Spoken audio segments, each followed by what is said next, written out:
Press वार्ता का मूल उद्देश्य यह है कि 7 पार्टियों का एक गठबंधन बनाया है जिसका नाम PDMM है और इसकी सूचना चूंकि गौतम बुद्ध नगर और नोएडा NCR का इलाके का सबसे महत्वपूर्ण जिला है, इसलिए हम लोगों ने यहाँ नोएडा मीडिया सेंटर में प्रेस कॉन्फ्रेंस करके आप लोगों को अवगत कराया है।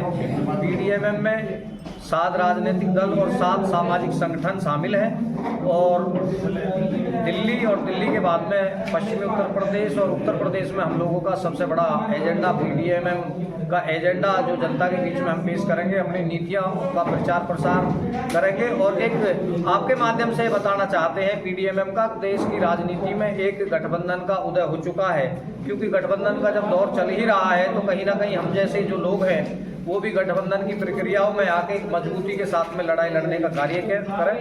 तो इसी ये देश के गृह मंत्री जी माफ़ी मांगे। बाबा साहब कोई इतनी हल्की चीज़ नहीं है कि आपके कहने से बाबा साहब लोगों के दिलों से निकल जाएंगे।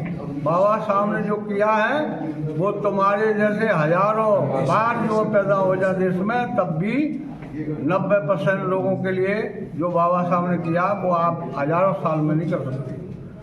तो बस इसी के साथ में मैं पूरे देश में उबाल हो रहा है बाबा साहब के बारे में जो गृह मंत्री जी ने अपशब्द बोले, उसके लिए क्या कहना चाहेंगे आप? इसके लिए एक ही चीज़ है कि मतलब इससे जिसने भी बोले, गृह मंत्री ने बोले, उनकी शिक्षा पर सवाल उठता है, उनके संस्कार पर सवाल उठता है, उनकी सोच पर सवाल उठता है। कोई पढ़ा लिखा व्यक्ति किसी भी लेवल का हो इस तरह के शब्द बाबा साहब के बारे में नहीं बोलते। मेरी नज़र में अमित शाह जी अनएजुकेटेड है।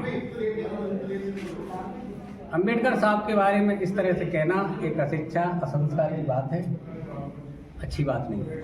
आप क्या कहना चाहेंगे? नेशनल लोकमत पार्टी PDMM गठबंधन मोर्चे के निर्माण में साथ है और अपने संदेश के साथ एक पिता माँ की संतान, हम सबके सब हैं इंसान और जिसकी जितनी संख्या भारी उतनी उसकी हिस्सेदारी।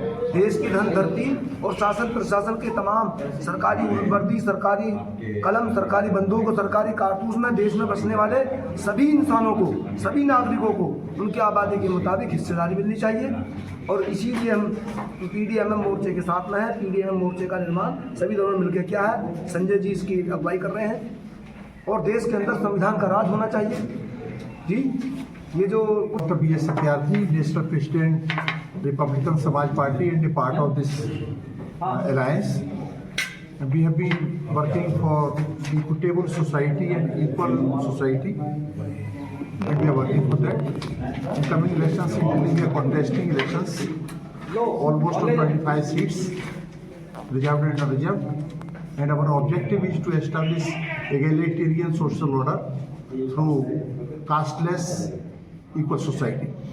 And also we are going to fight corruption in total. The corruption is prevailing rampant in Delhi.